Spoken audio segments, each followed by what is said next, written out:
You're about to enjoy a Cloudcast original. Local stories, local storytellers, local brands. Have you ever felt that you as a woman may not appear to measure up when you see incredible women in strong roles? You may be surprised when hearing from women in these positions and how we all share many of the same challenges. Thank you for joining us for the CEO Leading In podcast with Rebecca Jones as we share the journeys of women. Hello, I'm Rebecca Jones, your host of CEO. We are on an exploration together to discover more about the personal journeys of incredible women in both career and life. We all have paths to share that sometimes take incredible turns, deep resilience, and courage to navigate. My hopes are that the challenges shared here encourage women to take leaps of faith and growth when a journey feels too difficult or unachievable. There is great strength deep within each one of us. These stories are meant to share the ways strong women have taken their dreams to strive and thrive to new heights, despite their sometimes rocky paths, and found a way to lead in. Today we are here with Undersheriff, the San Diego County Undersheriff, Kelly Martinez. Kelly, how are you today? Doing good, Rebecca. Thanks for having me here again. I'm so excited because this is our first follow-up to our podcast where you've already been a guest and now you've been doing some incredible things here in San Diego County. And I want to hear some updates of a few things that you've got cooking. I know a lot is happening. Recently, our sheriff, Bill Gore, has retired. And what does that look like? What's going on with that? Yeah, so as you said, he retired, I think, 11 or 12 days ago. So since that time, I've been the acting sheriff for San Diego County. So I'm both the acting sheriff and the undersheriff right now. The Board of Supervisors is going to appoint an interim sheriff who will be that appointed sheriff until the election. And the new sheriff is sworn in January of 2023. And there's a lot going on in law enforcement. There is. Yeah, it's a really strange time to have such odd leadership right now, but we're doing a great job. We have a great team. We've had some retirements and some current promotions, which I'm excited about. We're working to keep our communities safe. Public safety is on everyone's minds right now. I think it's really important that, the Sheriff's Department and law enforcement in particular is really in tune to that and taking care of our public so they feel safe. And then, there's a lot going on with the jails, a lot of work we're doing there, and then hiring.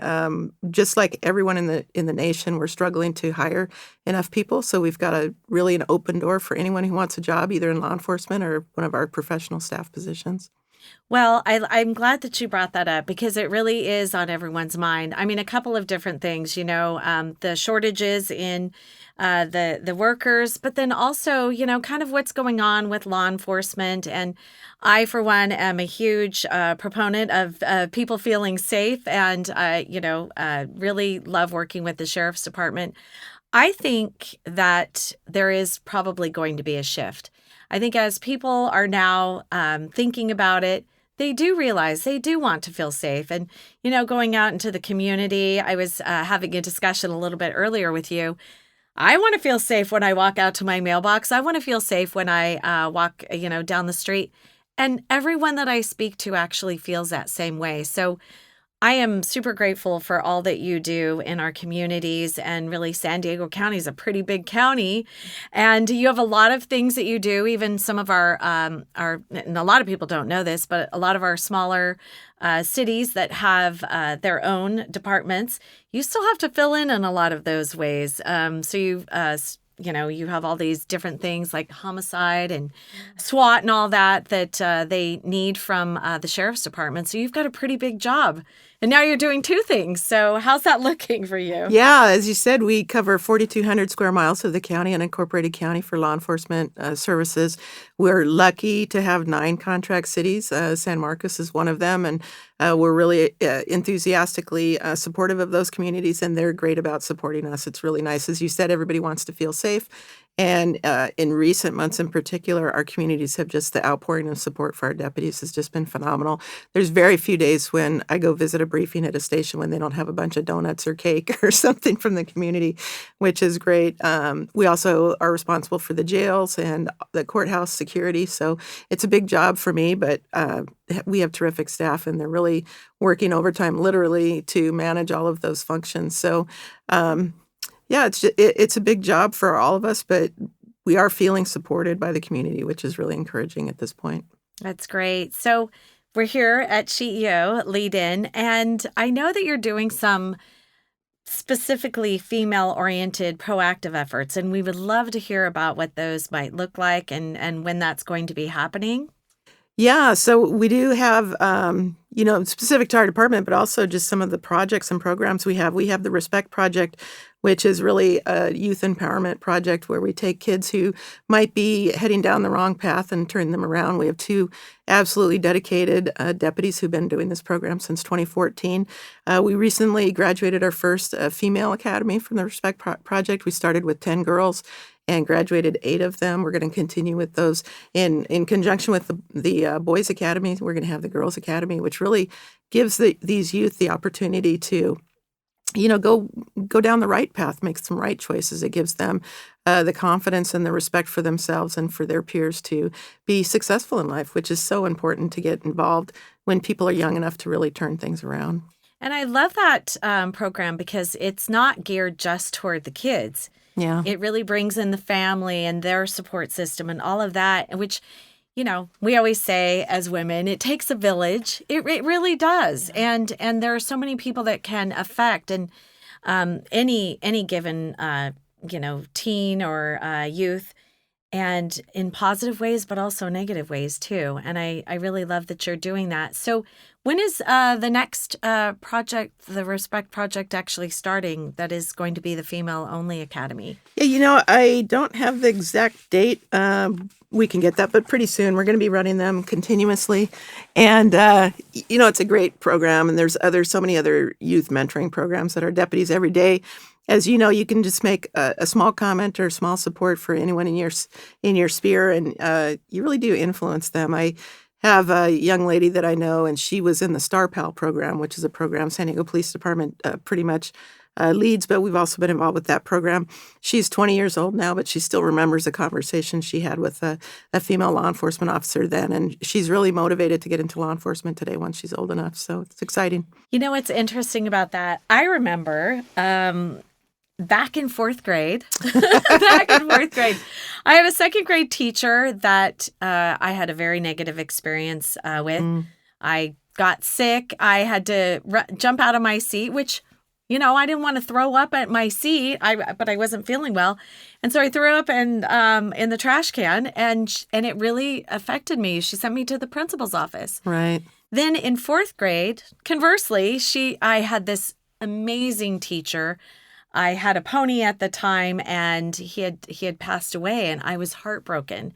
And she took so much care of me just at school, and was saying, "Oh, it's going to be okay." And she was so encouraging. I remember that.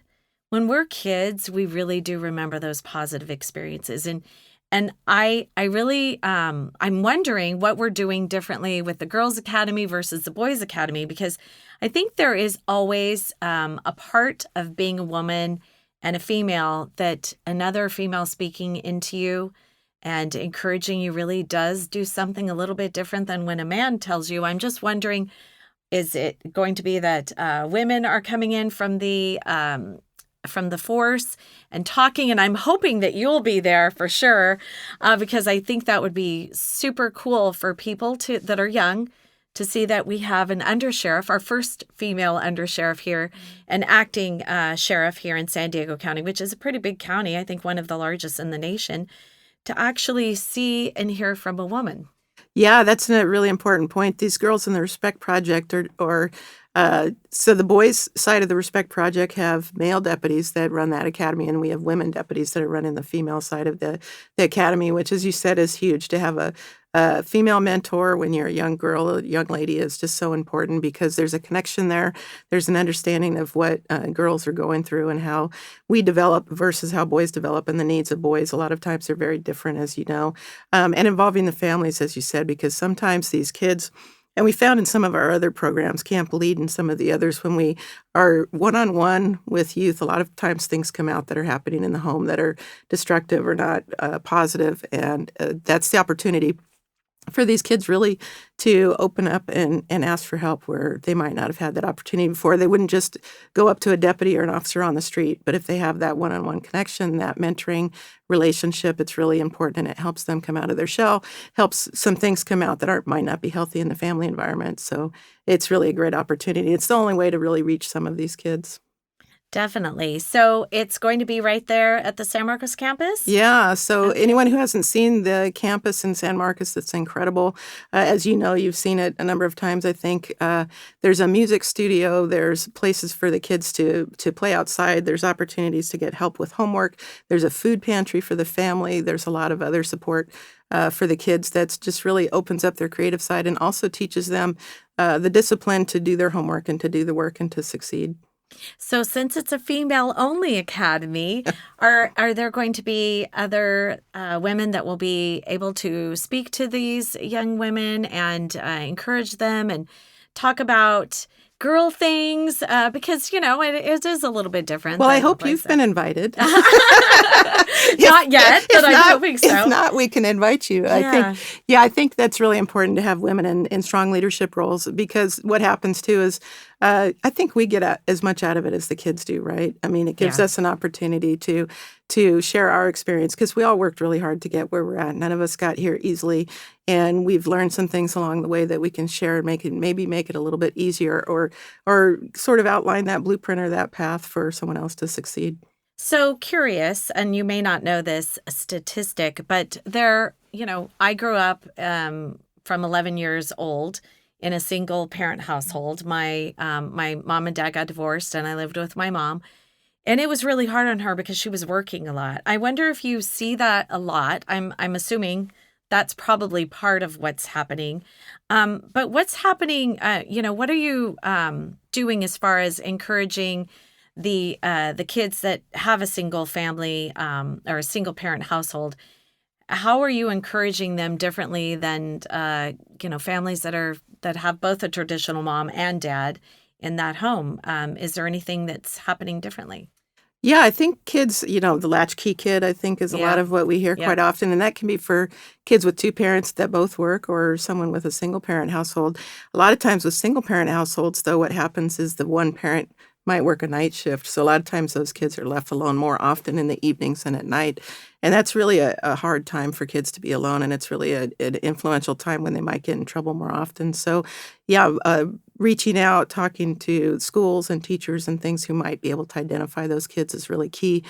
When we do encounter kids that are out past curfew and things like that, we do a lot of diversion programs. There's a lot of opportunity for us to work with those kids and see what's going on in the home so that we can give them the support they need.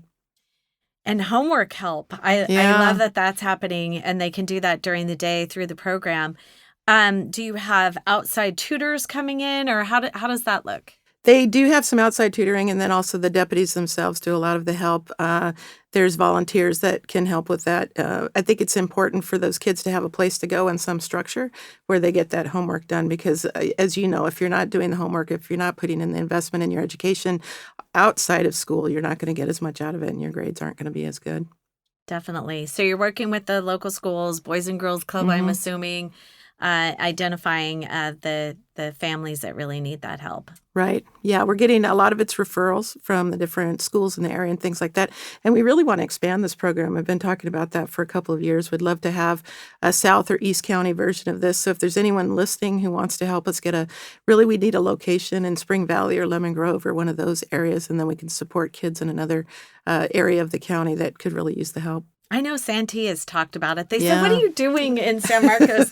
We really love that program. I know that it definitely is starting to, people are listening. They're finding out more about it and how they can, stop the cycle. Really, it is. It's stopping the cycle. It is. And the other support that they provide is some trades trading. So, those of you out there in the construction trade or some other trade, plumbing or whatever, who want to offer some opportunities for these kids to do apprenticeships or maybe learn and get a career that, they might not be the kids that are going to go to college sometimes, but a lot of them will, hopefully. But if, the trades are a great way for these kids to make a living and do well. Oh, I definitely am. My mind is just spinning right now of all the connections that I'm thinking about. Yeah. Well, and that's true because not all kids are going to be going to college.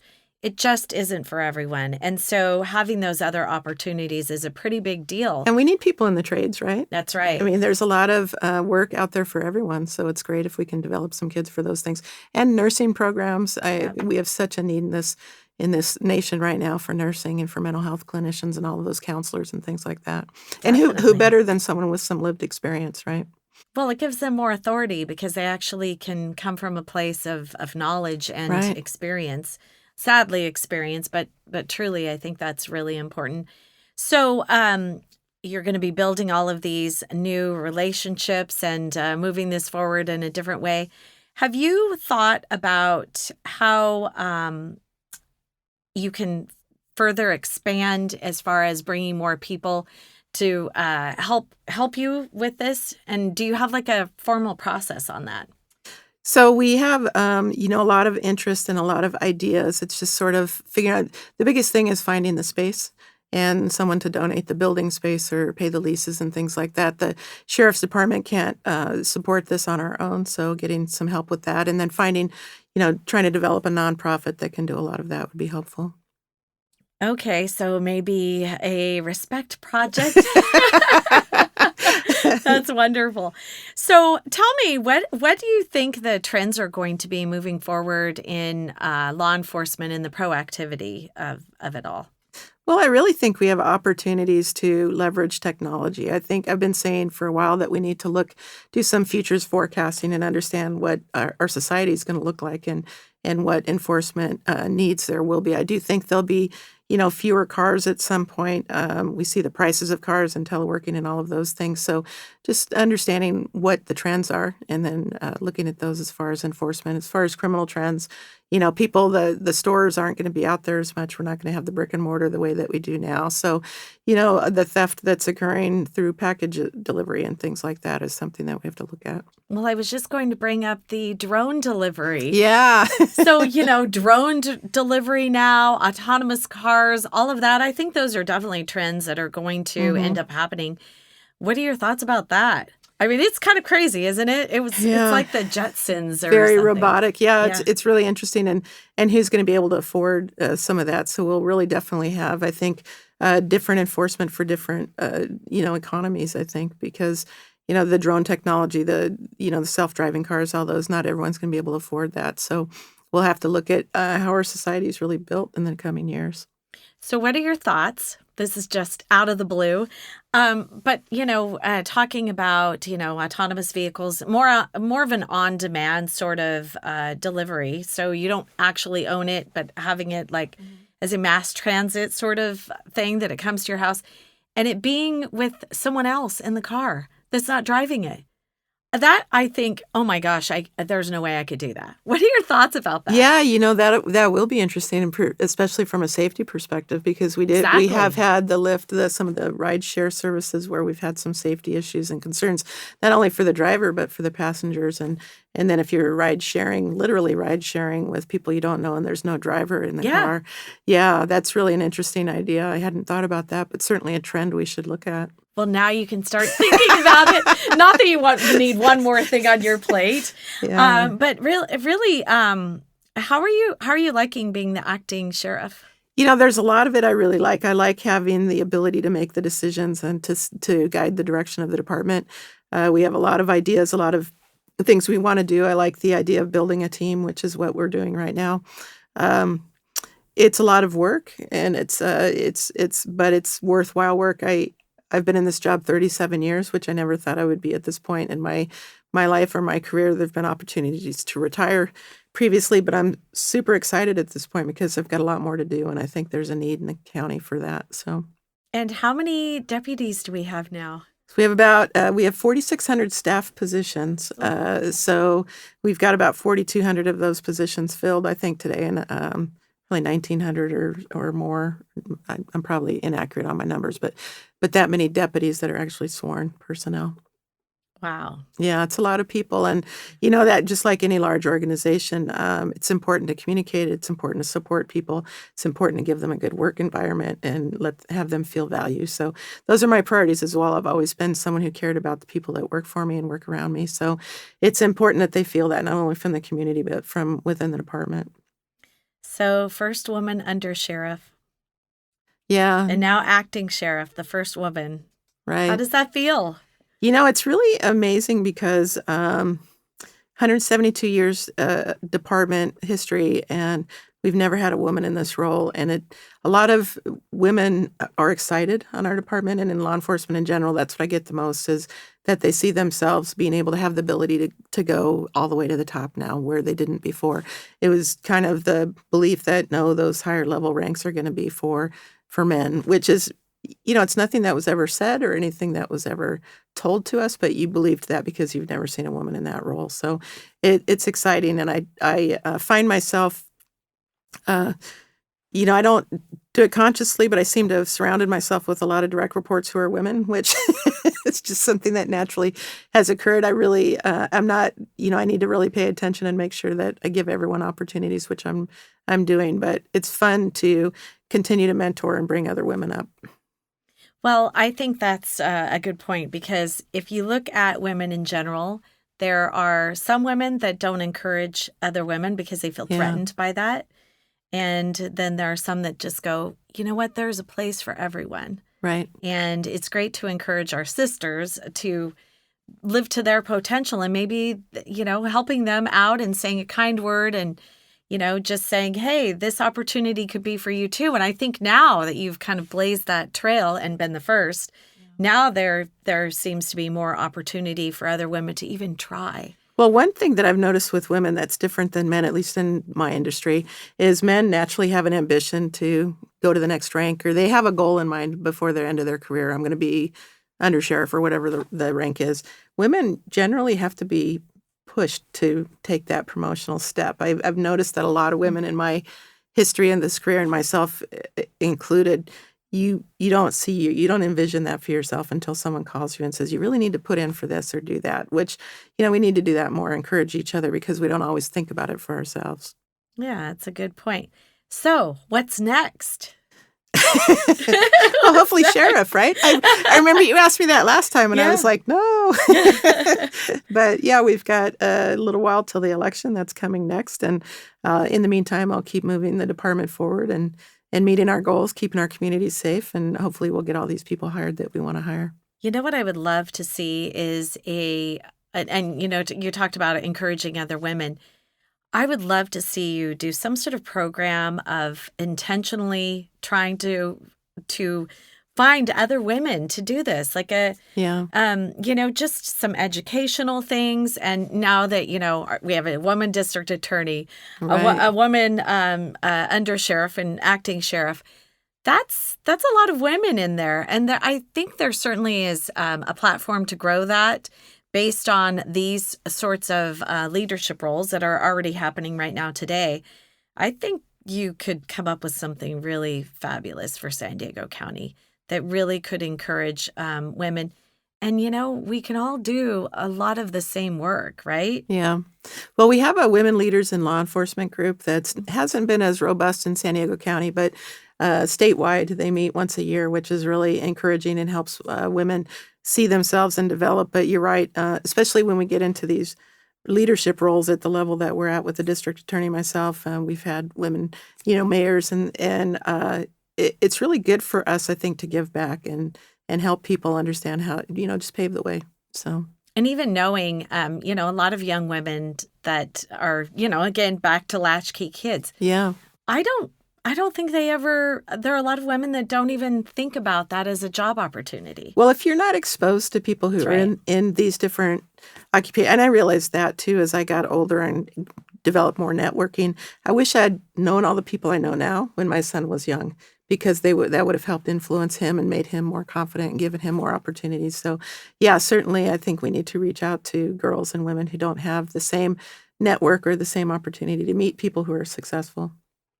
Maybe tours of the station for Yeah. Girl Scouts. We do that. We do you that. do? Okay. Yeah, All right. we do that for Boy Scouts and Girl Scouts and Yeah. all kinds of different school groups. And that's available if anyone's listening that has a youth group that they'd like to come tour the station. Or, we have explorer opportunities where young kids can, I think that you have to be 15 or older, but it's a great resume builder for your college resume. But you can come and they wear a uniform, they go to an academy, and they help around the station. They go on ride-alongs, so just good opportunities. And then even our seniors have opportunity Right. too. Yeah, we've got so many amazing senior volunteers, We and do. that's completely volunteer. And, Yeah. they're just wonderful people. We have 40 and 50 at some of the stations, which is bigger than our sworn staff, so it's good. Well, they provide such valuable services too. So They do. you have women and men serving in those positions, and checking on welfare of our elderly, and They do traffic control. they- ticketing. Yeah, Yeah. They drive our evidence to the evidence room. They, take cases to the district attorney's office. They do all of the jobs that we don't really have time to do when we're out protecting the public. Yeah. Well, thank you so much today for joining us. Really appreciate you being with us and telling us a little bit about all of your efforts in the female only, and then overall, really excited for you. And again, Kelly Martinez, our Undersheriff and Acting Sheriff here in San Diego County. Great. Thank you so much for coming. Thank you so much, Rebecca. Thank you. Now that was powerful. We hope you've been lifted and encouraged by today's inspiring voice. Always remember that life doesn't look exactly the same for each one of us. Never stop dreaming, striving, and thriving. In future episodes, we look forward to bringing you powerful stories from amazing women who learn how to lead in to challenges. Thank you for listening and being part of our community with CEO host Rebecca Jones. You have been listening to a Cloudcast original. Local stories, local storytellers, local brands. Find more stories at cloudcast.us.